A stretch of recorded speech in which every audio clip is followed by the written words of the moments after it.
Let's look at Matthew 14, and what we're looking at is the storm when the disciples were in the boat, okay? And I was watching straight out 2/3 of the way across, there's a tiny dot. There is a fishing boat out there, and I want you just to think of being out in the middle of that lake in the dark, being a Jewish person that thought that the abyss, the bottom of the lake, was the abode of the demons. Right? They always thought of the abyss, the bottomless, they didn't have oceanography. They didn't know how deep this lake was. And their fearful minds at night, they're in a black, dark, watery storm. And they think all the monsters are down in the bottom, and they're in a low-keeled ship taking on water, and Jesus isn't with them. He didn't come with them.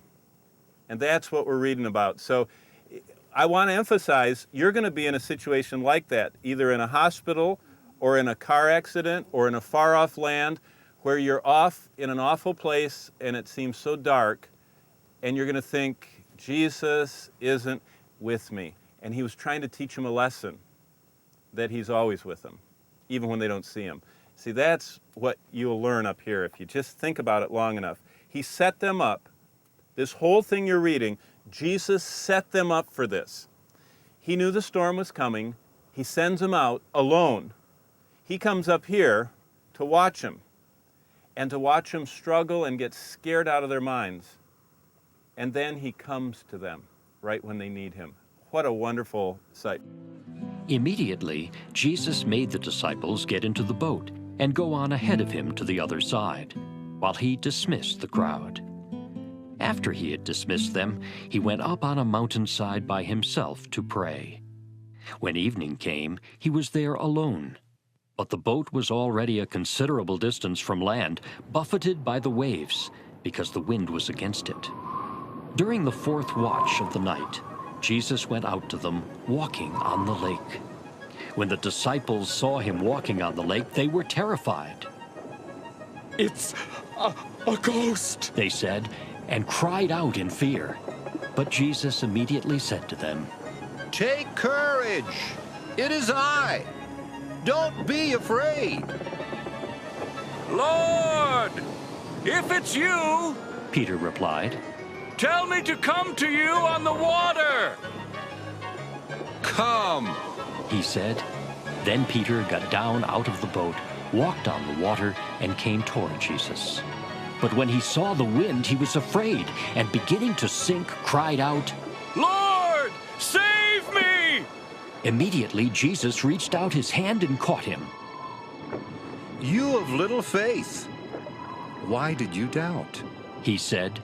And when they climbed into the boat, the wind died down. Then those who were in the boat worshipped him, saying, "Truly you are the Son of God." Now, in your minds, here's something to remember.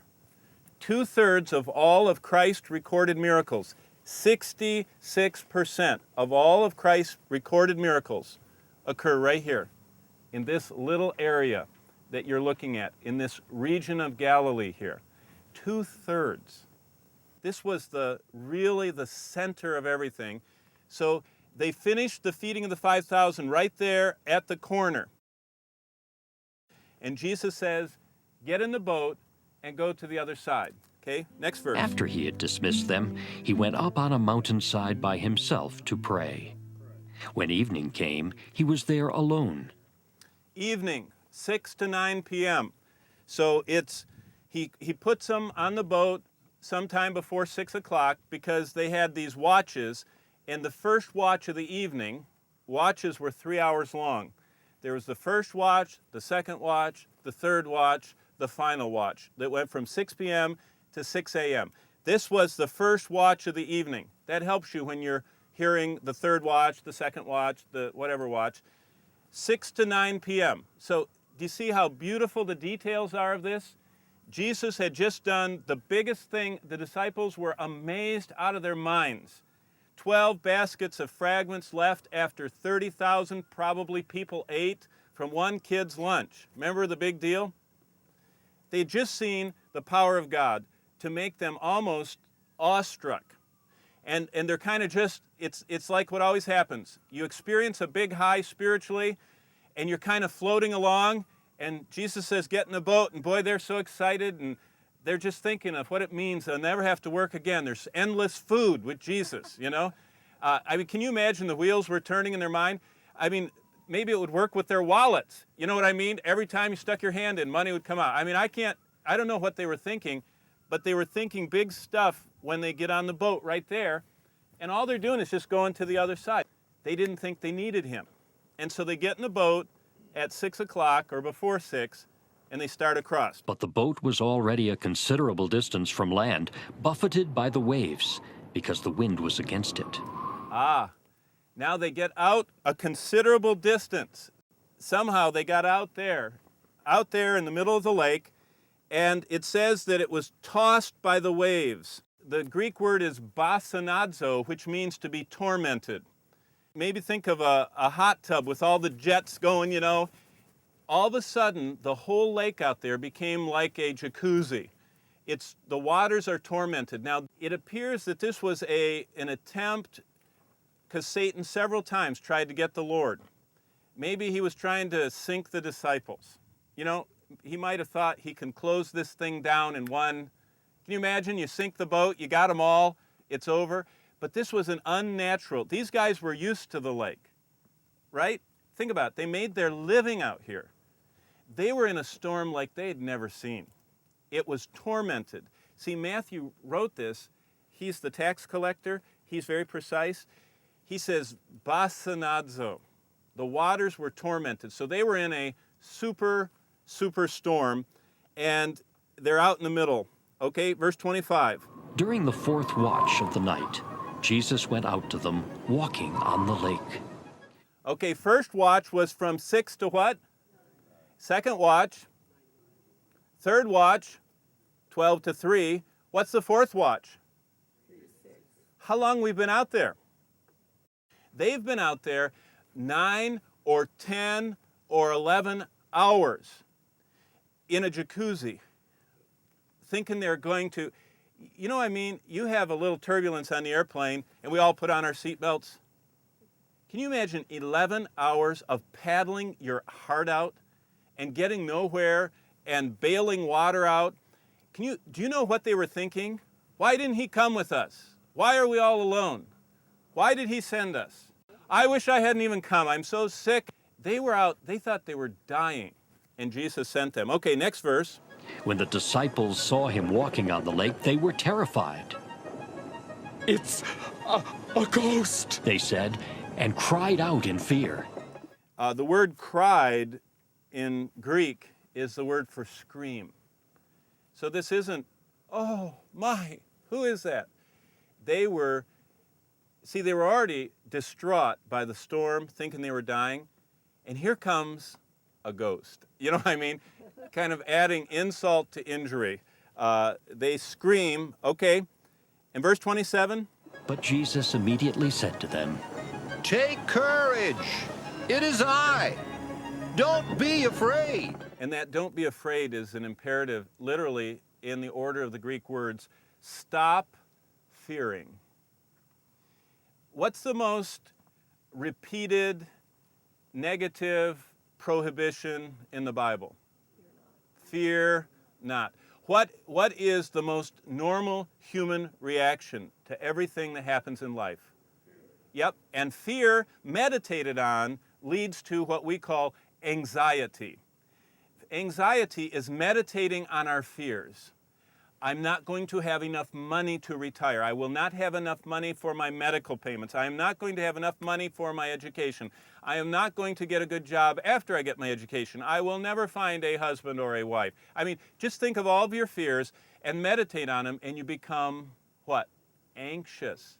They were quite anxious out there. They had already gone through, we're going to sink and drown, and now they're thinking, the ghosts are coming after us. So Jesus says, stop fearing. And that's the most repeated negative commandment in the Bible. We are like sheep. We're fearful, troubled, anxious. Remember when sheep are afraid, they lose their fur. Yeah, it just comes out, you know, like when you have chemo, your hair comes out. When sheep are stressed, their wool just comes out in blotches. They just lose it. Jesus says, don't stop fearing. Okay, next verse. Lord, if it's you, Peter replied. tell me to come to you on the water. Isn't that a classic statement? Command me. Now, what it tells me is anything Jesus tells him to do, he's going to do. You know, Jesus said, stop fearing. He said, I really am not afraid. I will walk on the water. I mean, isn't that, do you see why Peter was the prince of the apostles? I mean, what a man. He'd do anything. Okay, verse 29. Come! He said. Then Peter got down out of the boat, walked on the water, and came toward Jesus. So Jesus says to follow me, and he did. Isn't that neat? And he walked on water. And boy, that must have been an experience. Okay, verse 30. But when he saw the wind, he was afraid, and beginning to sink, cried out, Lord, save me! I love this. When he saw the storm, he began to fear. So he starts meditating again on his fears. You know, now I'm going to drown again. See, he took his eyes, right, off what? Off Jesus and started looking at the problems. That's there, right there is our whole life. We have a choice: focus on Jesus, walk on water through the storm, look at the storm, and sink. And then when he's sinking, the next verse is the best, okay? He said, Lord, save me. Verse 31. Immediately Jesus reached out his hand and caught him. You of little faith, why did you doubt? Now, if Jesus stretched out his hand, how close did Jesus have to be to Peter? Jesus was close enough to rescue him. Now, I want you in your mind to think Jesus has orchestrated this whole thing. He knew when they were at their wits' end. He knew when Peter was, at his desperate moment. And right at that instant, it says, immediately, Jesus stretched out his hand and caught him and saved him. Okay, next verse, verse 32. And when they climbed into the boat, the wind died down. Now, isn't that interesting? When Jesus gets into your boat, the storm stops. See? Isn't that an interesting thought? Jesus came to them on the storm. Now think about that. Jesus, the avenue, the highway Jesus came to them was the highway of their problem. Their problem was they were in a storm and they were sinking. Jesus came on the highway of their storm to them, and when he got in the boat, which signaled that they were aware of his presence. See, do you catch that? They didn't know it was him in the distance, but when they knew it was him, Peter had this fearless ability to walk on water, and when he got in the boat, everything was great.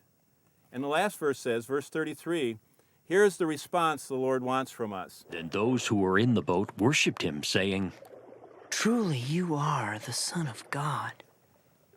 And that's the response he wants from us up here. Turn to the last 2-3 verses of Matthew's Gospel, Matthew 28, because this is the cement to this whole event. Matthew 28, Great Commission.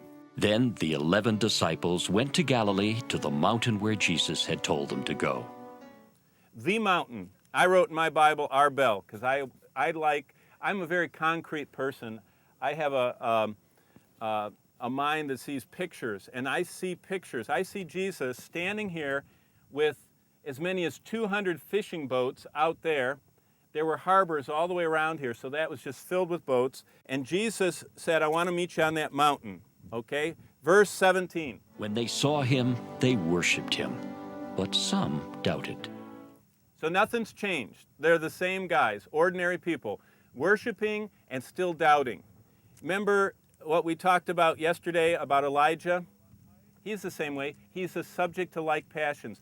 The apostles, even at the Great Commission, were still struggling. They struggle after. They were still imperfect people working for a perfect boss.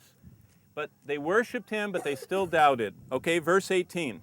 Then Jesus came to them and said, All authority in heaven and on earth has been given to me. Therefore go and make disciples of all nations, baptizing them in the name of the Father and of the Son and of the Holy Spirit, and teaching them to obey everything I have commanded you. And surely I am with you always, to the very end of the age. What was the last phrase? Lo, I am what? Okay, here's the lesson. Jesus sent them from that city out in the middle of the lake. They got in the storm, and they paddled 11, 10, 9 hours, scared to death.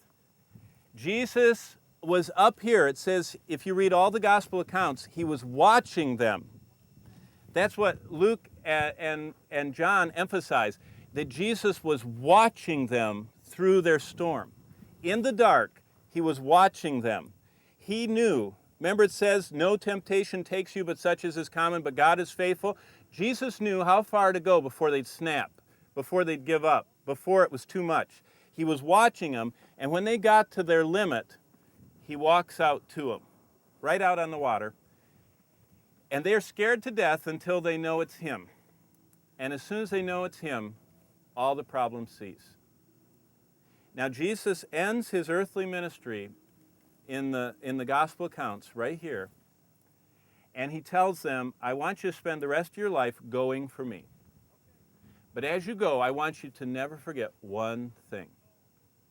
Wherever you go, whatever storm you face, whatever fears you start meditating on, they'll all be okay if you remember, lo, what? Yeah, I am with you always. The greatest promise we have. I mean, it's wonderful to know Bible verses. It's wonderful to know Bible doctrine. Do you know what the best thing of all is? The first thing a child learns, that Jesus comes to be with you. You know, we tell them to let Jesus in your what? Yeah, in your heart.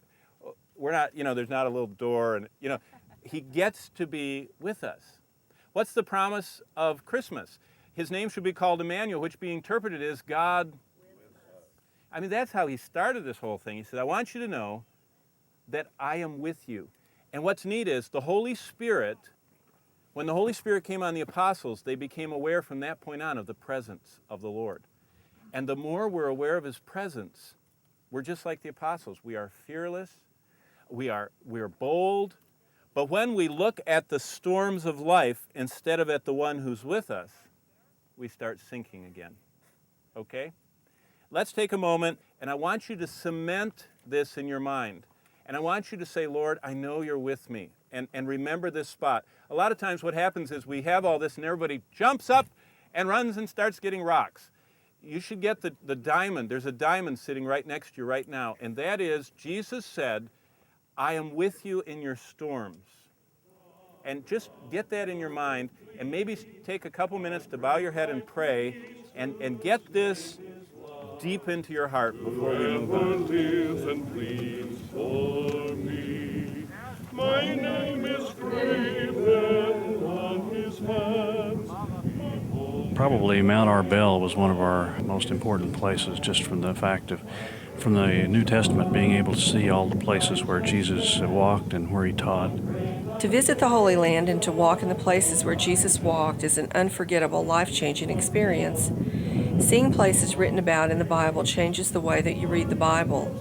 The beautiful view from the top of Mount Arbel is breathtaking and provides a view of the entire Sea of Galilee, where much of Jesus' ministry took place. To be able to see all of the places at one time where 2/3 of Jesus' miracles took place is a special blessing. To picture Jesus watching his disciples in a boat out on the sea from this lofty point and knowing exactly where they were and the struggles they were facing helps me to trust Jesus, to know that he is watching and caring for me and that he will not let me be tempted beyond my limits.